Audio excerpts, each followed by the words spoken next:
The stars were calm, and the silence of space was deep and endless, as the Driftwalker moved slowly through the outer edge of known space. The crew inside the Driftwalker were explorers, not warriors. They were searching for old human wreckage, too. Study and report to the Central Command. Since humans had disappeared many years ago, most believed they were gone forever. No signals, no messages. No activity, just old broken ships floating through space like forgotten bones the Driftwalker had.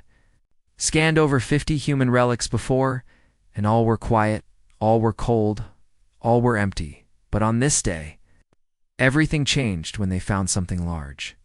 Beyond the edge of the Shadow Nebula, it was not marked on any map, and it had no signal, no energy signature. It just floated there alone. The ship was black and thick with armor shaped. Like a blade, and its surface seemed to absorb light instead of reflecting it. It looked asleep, or maybe even dead, but there was something strange about it. Something that made the lead technician named Ren step back from his console, as if the image itself was too sharp, too real to be safe. The captain, a careful and curious figure, leaned forward and asked Ren to begin a standard scan. The ship responded instantly, but not with weapons, not with signals. Instead, the scanning beam was reflected back with a distortion. The data came through jumbled. It's unreadable, and then the lights inside the Driftwalker flickered, and the temperature dropped slowly, like the ship was breathing out a cold warning. The crew looked at each other confused. No enemy ships were nearby, no traps, no mines, no weapons. But the human ship was not dead. It was sleeping, and the scan had just become a whisper in its ear. The computer systems on the Driftwalker began to lag slightly, small delays and glitches that no one noticed at first.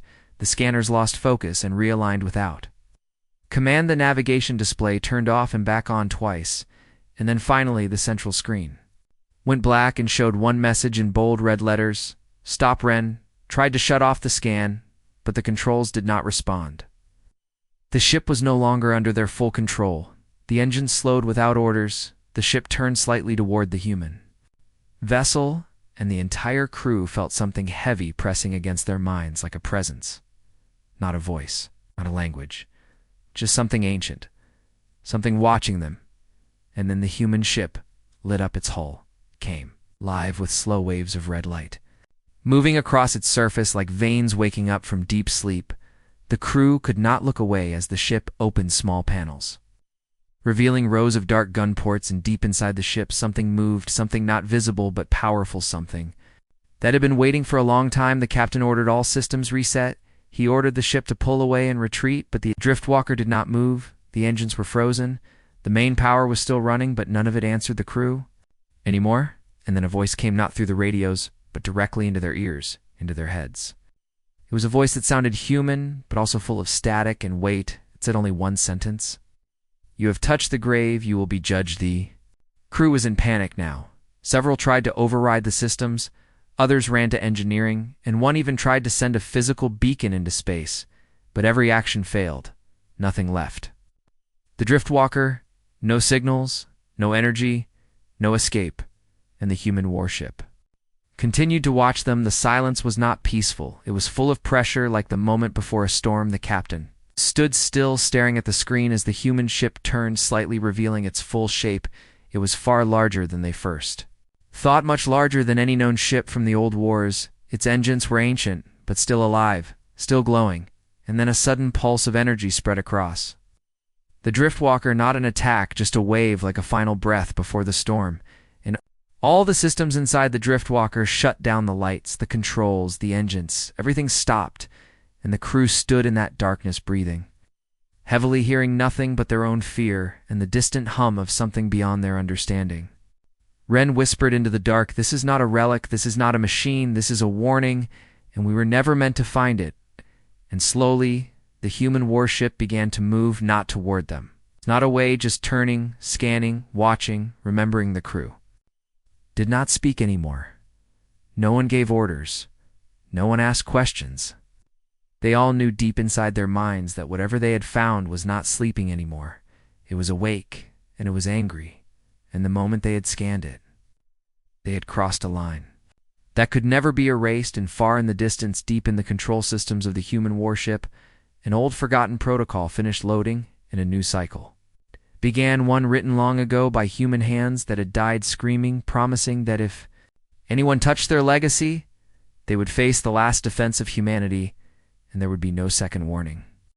Inside the Driftwalker, the air had grown cold, and still the crew stood frozen at their stations, surrounded by screens that showed nothing but black shadows and red warnings. The power was still active, but none of the controls were working, though. Ship was no longer listening to them. It was like they had been locked out of their own vessel and outside through the thick observation glass. The human warship floated like a silent beast, not moving, not speaking, but alive with slow pulsing light. Along its dark hull, its shape was not natural, not like the clean lines of other ships. It looked like it had been built with purpose and pain, like every piece of metal carried a memory of war and loss. The technician who first scanned the ship was now staring at the energy readings. They were not steady. Instead, they were rising slowly, as if the warship was charging itself, preparing for something. None of them wanted to see. The captain was trying every emergency protocol, but none responded. He shouted for manual overrides, but the doors were locked, and even the internal lights were starting to flicker one by one. They all began to feel it, a strange weight in their heads. Not pain, not pressure, just presence, like something was walking through their thoughts, reading them, scanning them the same way they had scanned the ship. And then the voice returned. It was the same voice as before, deep and broken and echoing in their minds. It said again, "You have touched the grave, you will be judged." And then silence once more. One of the crew members, a young specialist named Joro, ran to the emergency pod bay, thinking he could escape and send a warning, but the doors to the pods had already sealed themselves and the launch system was offline. He slammed his fists against the wall, screaming, but nothing changed. Another crew member named Vern tried to force a system reboot from the power core chamber, but when he got there, he found all the wiring burned out as if it had been fried. From the inside out, not by damage, not by error, but by something intelligent, something that had already planned for this response. Captain ordered the crew to remain calm. He told them they would find a way out. He told them the warship was just reacting to an old defense code, but his voice was thin and weak, and no one believed his words, not even himself, because they all knew that something had changed inside that ship the moment they scanned it. They had not just woken it up, they had triggered something much worse. The warship outside began to open its side bays, revealing long racks of strange-shaped drones. Not like any drones they had ever seen, they moved slowly at first, then faster, then launched into space. Without sound or signal, they flew straight toward the Driftwalker and stopped only a few meters from the hull, scanning it glowing red and blue, and then returning to the warship as if they had found what they needed. Dren was watching all of this through the main screen. He turned to the captain and said softly, "This ship is not protecting itself. It is hunting. It is gathering data. It is thinking. It is waiting, and now it knows us better than we know ourselves." The captain did not answer, because he was now watching a stream of strange symbols appear on the screen. The language was old, but it was human, and Ren began to translate as best he could from what little they had learned during years of study. It said this unit designated Revenant Class Human. Origin Last Order received secure final war data, eliminate hostile intelligence, preserve memory core, and that last line. Preserve memory core made everyone on the bridge feel colder, because it meant the ship was not just a machine it was carrying something from the last war, something human. A low hum began to rise from outside, not from the Driftwalker, but from the warship. The crew could hear it through the hull, a deep vibration that passed through metal and bone, and thought the weapons were still hidden, but everyone on board knew it was only a matter of time before the next step, whatever it was, would not be peaceful. Ren asked the question that no one wanted to say out loud. "Do you think this ship remembers who it was fighting?" And the captain looked at him and said, "I think it remembers everything. I think it remembers US." Suddenly, the lights on the Driftwalker went out completely, and the emergency red lights blinked once, then stayed on, and a countdown began. Slow, simple countdown in human numbers, starting from 100. No one knew what would happen at 0, but no one wanted to find out. The voice came back. Again, closer, stronger, final chance, leave now. Do not return. This was not a warning anymore. This was the last mercy, but they could not leave. The engines were still dead, and the Driftwalker was trapped in the gravity field of the warship. It had been caught like a fly in a web, and the spider was watching them, deciding what to do next. The captain stood in the center of the room and whispered to himself, "If this is the last piece of humanity, then we are not facing a weapon. We are facing a ghost that refuses to forget." And outside, the warship, called Revenant, continued to charge, waiting for the final moment to decide their fate. The countdown on the Driftwalker continued. With each passing second, the air inside the ship felt heavier, like it was pressing against their chests. The crew moved quietly and carefully, speaking in low voices, even though they knew the warship outside could hear everything if it wanted to hear it. The captain stood in front of the main console, watching the numbers drop slowly from 70 to 60 to 50. No one knew what would happen when it reached 0, but everyone felt the answer in there bones. The answer was not survival. The answer was Firein, sat at his terminal, trying again to access the communication array, hoping to send one last message to Central Command. But each time he connected a signal, it was swallowed by the same blank interference, and then erased like a finger wiping clean a screen.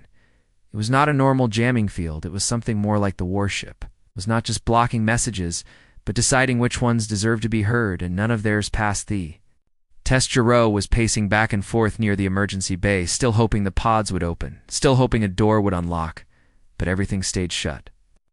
The ship was locked tight by something greater than their code, greater than their tools, and above them the screen showed the massive black shape of the warship, still floating in silence, unmoving, watching, waiting like a mountain with eyes red. 30 seconds, a new sound echoed through the Driftwalker. It was low and steady like a long breath being held, and it came not from their own ship, but from the warship outside. Ren turned toward the window and saw the glow forming under the whole lines of light, crawling slowly like lava, flowing beneath skin, and in the center of that glow, a sphere began to grow bright and white and sharp. The captain shouted for all crew to brace for impact, and they grabbed hold of whatever they could as the sphere of light exploded forward, not in violence, but in speed. One flash, and it was gone. And then, so was the nearby scout ship, a vessel from their own empire sent to monitor their mission, destroyed without warning or sound or trace. 1 second it was there, and the next it was dust. The crew gasped, and some cried out, but the captain did not speak, because he understood that was not the attack, that was the demonstration. Ren stared at the wreckage, or what remained of it. There was no fire, no debris, only tiny black particles floating where a ship had once been. The warship had fired only once and had not touched the Driftwalker. It had chosen to spare them, but not their backup. It had shown them what would happen next and dared them to stay, but before the Driftwalker could even react, a new signal burst into the area, not from their own ship, but from the edge of space. A fleet had arrived, 3 warships and 2 cruisers, part of the outer patrol group, responding to a signal that had escaped before the blackout. Maybe a delayed ping, maybe luck, but they were here, and they had not yet seen the danger and tried to contact them, his fingers moving fast across the backup interface. He screamed into the mic to tell them to stop, to turn around, to leave, but the message never made it. The warship blocked it once again, and instead sent its own message, a wave of energy that pulsed across the zone and struck the lead cruiser, causing their systems to flicker just like the TSL. Driftwalker had flickered before the scan, but the new fleet did not understand the warning. They saw a strange vessel and a damaged explorer and thought they were in control. They activated scanners and focused their weapons, preparing to engage and study and maybe capture the unknown ship. And that was the final mistake. The warship moved, and this time it was not slow or careful. It was fast and violent, and full of purpose. It vanished from its place and reappeared in the center of the fleet, like a blade through soft flesh, and its weapons opened with fury, not light, not fire, but pure force and precision. One cruiser was cut in half before it could fire a shot. The other tried to shield, but the energy pulse cracked it open from the inside. The 2 warships turned and tried to escape, but the warship hacked their systems mid-flight, causing their engines to burn out and freeze them in place. The entire attack lasted less than 60 seconds, and when it ended, nothing moved but wreckage and flame. The Driftwalker floated untouched in the center of this silent battlefield, and no one on board spoke for a long time. Even the captain, who had seen war before, had no words to give. Ren finally broke the silence with a whisper. "We are not looking at a weapon, we are looking at Revenge, and then the warship returned to its position in front of the Driftwalker, its glow fading once again, like it had done nothing, like it had only brushed away dust from its shoulder, and the voice returned in their minds. Final warning, leave or be judged. This place is sacred. This place is memory, and you are not welcomed. The countdown stopped at 0 and vanished the lights on the Driftwalker returned. The controls came back online. The engines were active again. The ship was free, but everyone on board now understood that freedom had a cost, and that the only reason they were still alive was because the warship had chosen to let them live. And Ren turned to the captain and asked, "What happens if someone else finds this place?" And the captain answered quietly, "They will not leave to tell the tale far away from the wreckage floating in the black silence of space. The human warship, known only by the code Revenant, remained still, but inside its heart something had awakened. Deep within its metal body, far beyond the reach of the crew on the Driftwalker, a series of files began to unlock, each one full of old human data logs, voice recordings, maps, commands, and memories.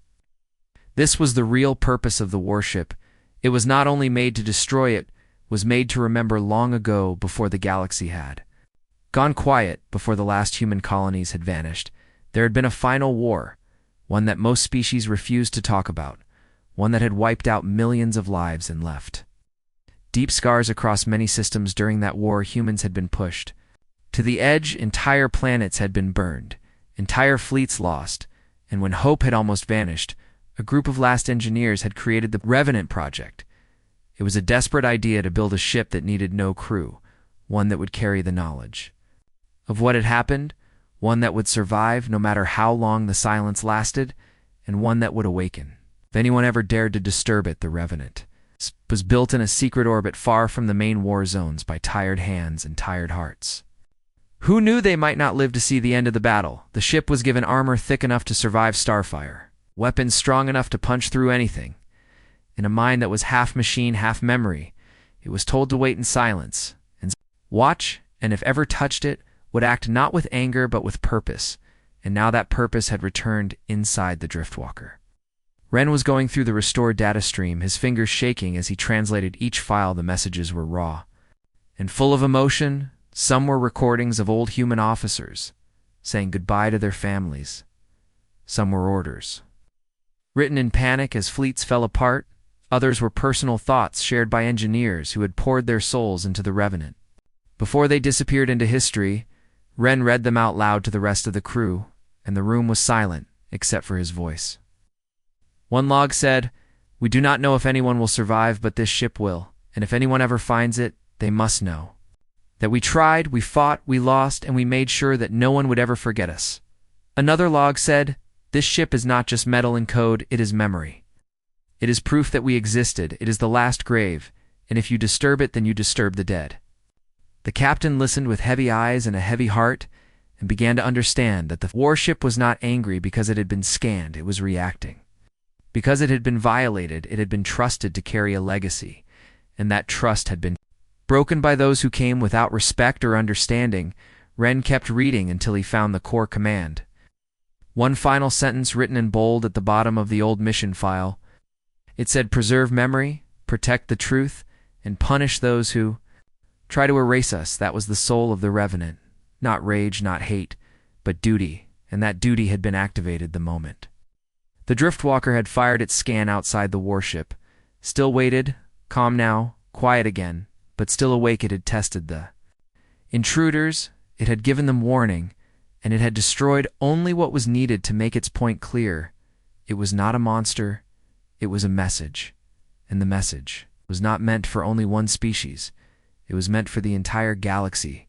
The humans might be gone, but their voice still echoed in the void, and the Revenant was that voice. The Driftwalker had a choice now. They could return to command and report what they had found, or they could delete the records and forget.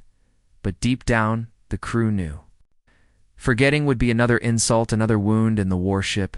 "Might not offer mercy a second time," Ren asked the captain. "Should we tell the others? Should we let them know?" And the captain looked at him and said, "We have to, not because we want to, but because they need to understand. They need to know that humanity is not just gone. It is watching, It is waiting, and if we are not careful, it will rise again, not in flesh, but in fire and memory. And as the Driftwalker slowly turned away from the Revenant and prepared to leave the system, the warship pulsed once with light, as if acknowledging their choice, and then it went dark again, but inside the core. The memories remained still active, still alive, waiting for the next time someone tried to test the past, and once more the deep code whispered the same line again and again: preserve, protect, punish, and never forget. The Driftwalker left the silent system behind. Its engines burned low and steady as the crew remained quiet. No one spoke for a long time, not because they were afraid of the Revenant still watching from behind, but because their minds were full of questions they could not answer. They had seen something that should not have existed, something that was not supposed to be possible. And now they had to carry that truth back to a command that believed humans were gone forever. But before they could reach home, another problem appeared. A command ship from the core systems intercepted them halfway through their journey. A massive cruiser called the Apex sent orders to board and investigate. The Driftwalker's report had reached the upper ranks, and now the top minds of the Empire wanted to know more, not to respect the past, but to control it. They did not fear the Revenant. They wanted to understand how it worked. They wanted its power. The Apex was filled with elite researchers and system hackers. Their leader was an officer named Commander Hask. He did not believe in ghosts or curses, only in logic and strength. When the Driftwalker's captain tried to warn him, Hask only smiled and said, "No machine can stand against the full might of our empire. We will scan it again, we will open it, and we will use it." Tren tried to speak out, tried to explain the feelings, the voice, the warnings, the memories inside the warship, but no one listened. They called it superstition. They called it emotional weakness, and soon the Apex set course for the location of the Revenant. Its fleet moved like a hammer, ready to strike. But not all minds aboard the Apex agreed. There was one data engineer named Leon. She had listened carefully when the Driftwalker's crew told their story. She had read the logs Ren had saved, and she had seen the names, the voices, the human memories recorded inside the ship. Something about those files had touched her, something deep and ancient that made her question. The mission Land began to explore deeper into the human logs, trying to understand what the warship really was. She found that the Revenant was not just storing history. It was reacting to it, evolving with each scan, each encounter, learning how new threats moved, how they thought, how they fought. It was not a machine repeating a program. It was something closer to a living thing shaped by pain and purpose. When she brought this idea to Commander Hask, he laughed and told her to stay focused on her job, but she did not stop. She found more files, more strange code buried deep in the heart of the Revenant's transmissions. Code was a mix of human language and pure emotion, fear, sorrow, vengeance, love, written like a final letter from a dying world. And then she found the final command, the one no one had seen. Yet it said clearly, if knowledge of this vessel is taken by force, the world that tries to claim it will be marked and remembered. If the memories are stolen, the judgment will follow, and those who seek control will find only ruin and still. Hask ignored every word. He ordered the fleet into position and prepared a wide beam scan more powerful than the first one, far more invasive and targeted. The Driftwalker was forced to stay behind, powerless to stop them. As the scan beam charged and focused on the Revenant, the old warship responded without delay. This time there was no warning, no voice, only action. A black wave of signal energy burst from the Revenant and spread like smoke across the entire fleet. Within seconds, their systems began to fail. Weapons locked, shields lapsed, engines fell silent. The Apex lost control of its main power and drifted like a stone in the dark. And then came the message, not in words, but in pictures. Leon saw it first, a stream of visions flashing through every screen, images of burning cities, broken stars, fallen soldiers, human children crying in smoke and flame, and above, all one shape, one ship, always watching, always remembering. The Revenant showed them what had come before, and what would come again if they did not stop Commander Hask. Tried to reboot the system, tried to launch missiles, but the codes had been erased and replaced with one single message: judgment begins.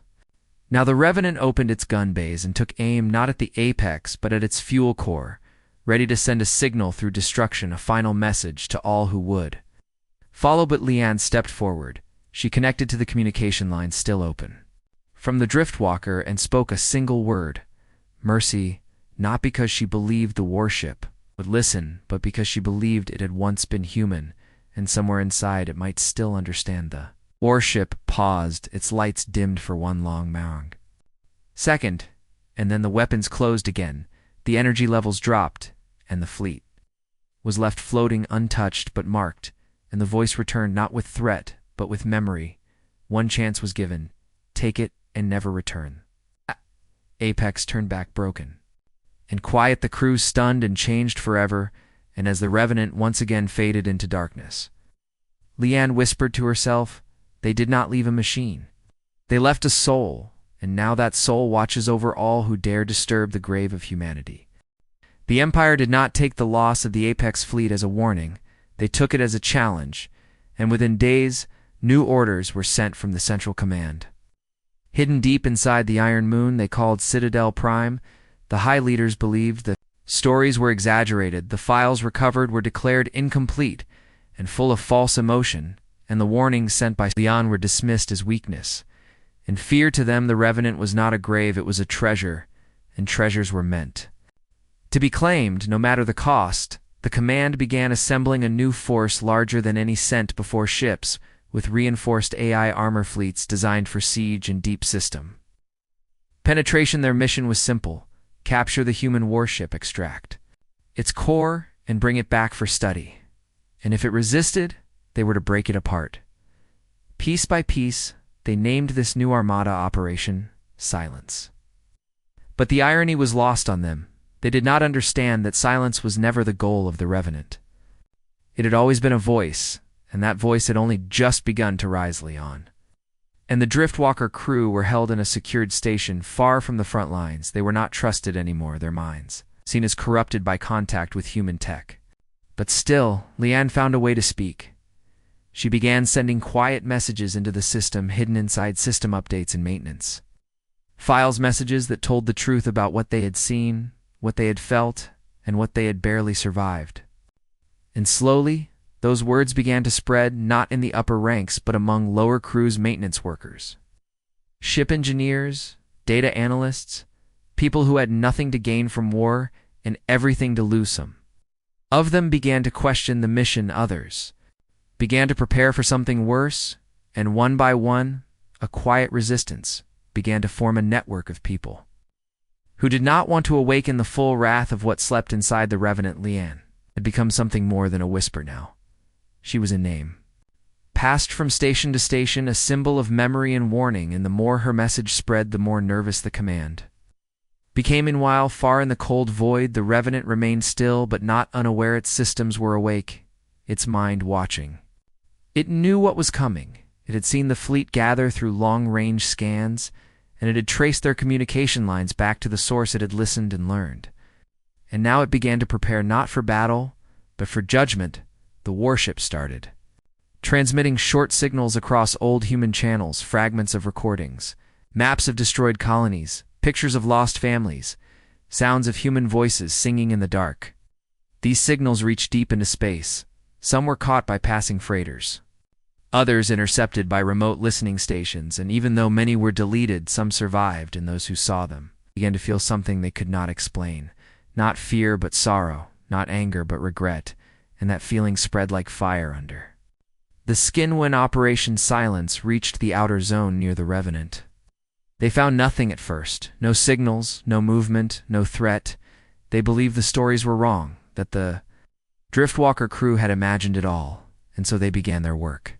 They surrounded the space with scanners, drones, AI systems, everything they had built to control and conquer, and at the center of it all, they found the warship still silent, still black, still floating like a stone, but it was not dead, and it was not blind. It had been waiting not for a scan, but for a choice.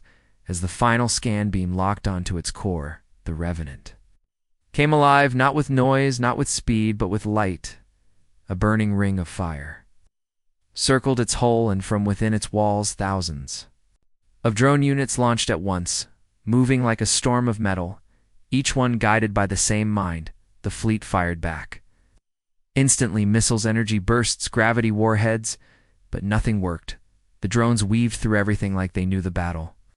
Before it began, because they did, the Revenant had studied their tactics before they arrived. It had listened to their training drills, watched their simulations, hacked their playbooks, and now it was fighting not with raw power, but perfect prediction.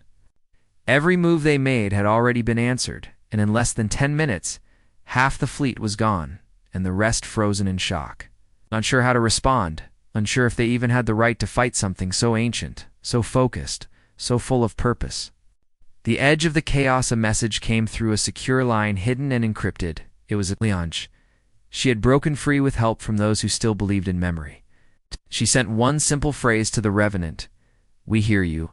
And for one long moment, the warship paused, the lights slowed, the drones stopped moving, and the destruction came to a halt, as if the ship had heard something it had not expected, as if for the first time someone had not scanned it, touched it, or tried to take from it, but simply listened. And in that silence, with fire around and fear inside, a new path opened, one not of war, but understanding. The Revenant turned away from the shattered fleet and moved slowly into the darkness, leaving the message behind in every surviving ship and every mind that watched it go.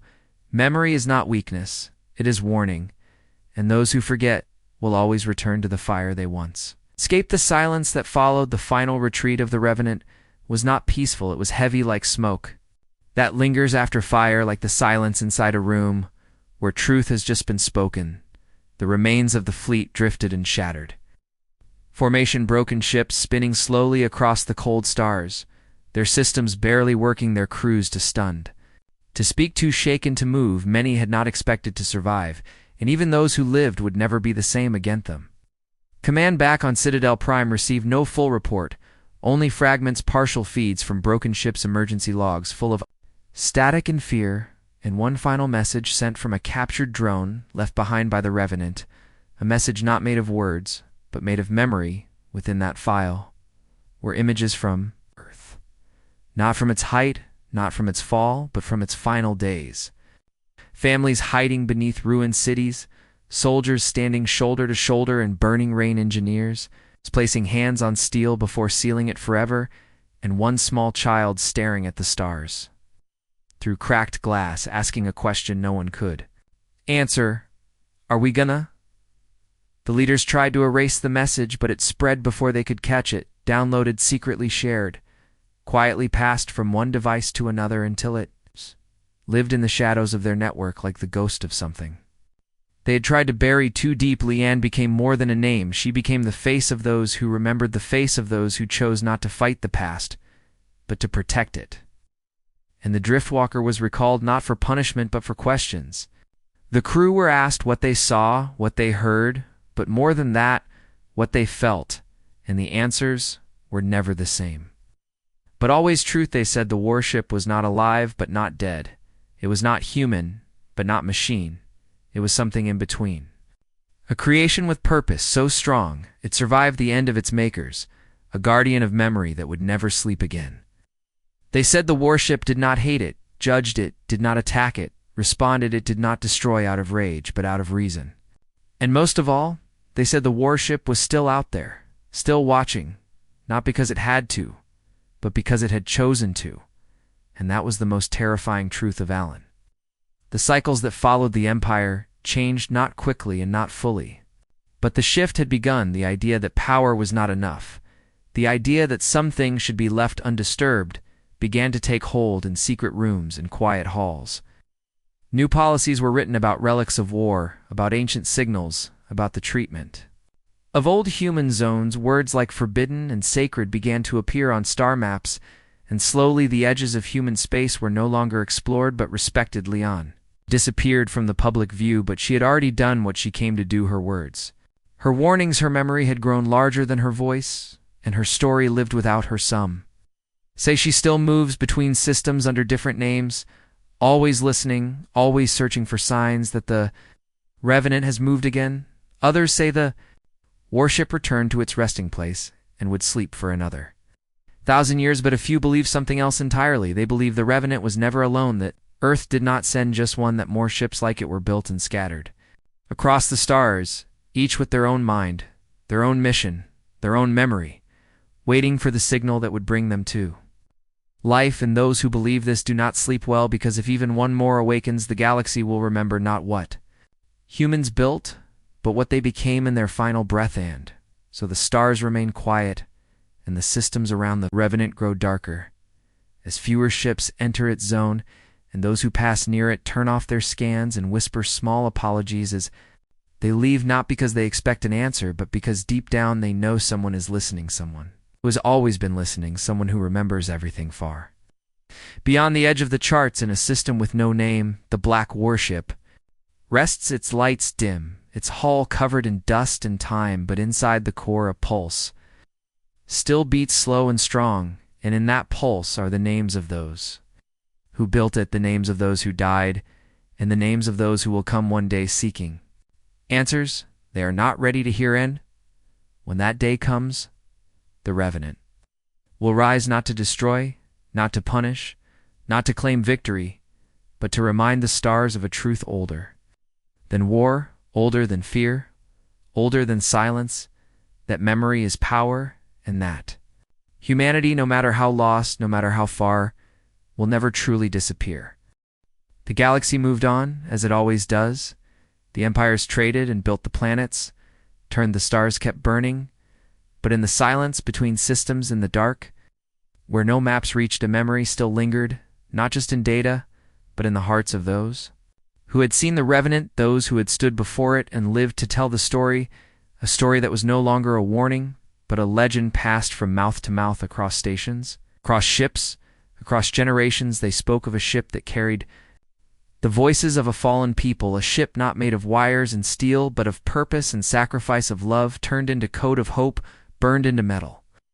They spoke of the moment it awoke, not in anger but in pain, not to destroy but to protect what was left of a world that once dared to stand alone against the stars. And even though that world was gone, its echo had become something stronger than flesh, something that no empire, no fleet, no machine could ever erase. Deep in uncharted space, where sensors fail and signals die, the revenant waited, not sleeping, not dreaming, simply being with every cycle it learned more, not just about threats, but about those who dared to remember, dared to feel, those who saw it not as a weapon but as a monument to everything lost and everything worth keeping alive. And to those few, the ship responded, not with violence, not with silence, but with light, a single pulse through the dark, a sign that memory still breathes. The Driftwalker crew never returned to their old lives. They had seen too much change too deeply. They became explorers of a different kind, not of space, but of truth, seeking the edges of forgotten histories, gathering pieces of the past left behind by those who had vanished. They called themselves keepers, not of power, but of purpose, and every log they found, every signal they caught, brought them closer to the voice that had first called out from the revenant, not to warn, but to remind. And when Leanne's name was finally spoken for the last time in a quiet corner of space, her legacy did not fade, it grew, because she had not been the strongest, or the fastest, or the highest ranked. She had simply listened when no one else would, and that single act became the spark that turned fear into understanding, turned orders into choices, turned war into memory. The revenant still waits, still watches, still remembers, not as a shadow, but as a light carved in the shape of everything humanity once was, and everything it still could be. End.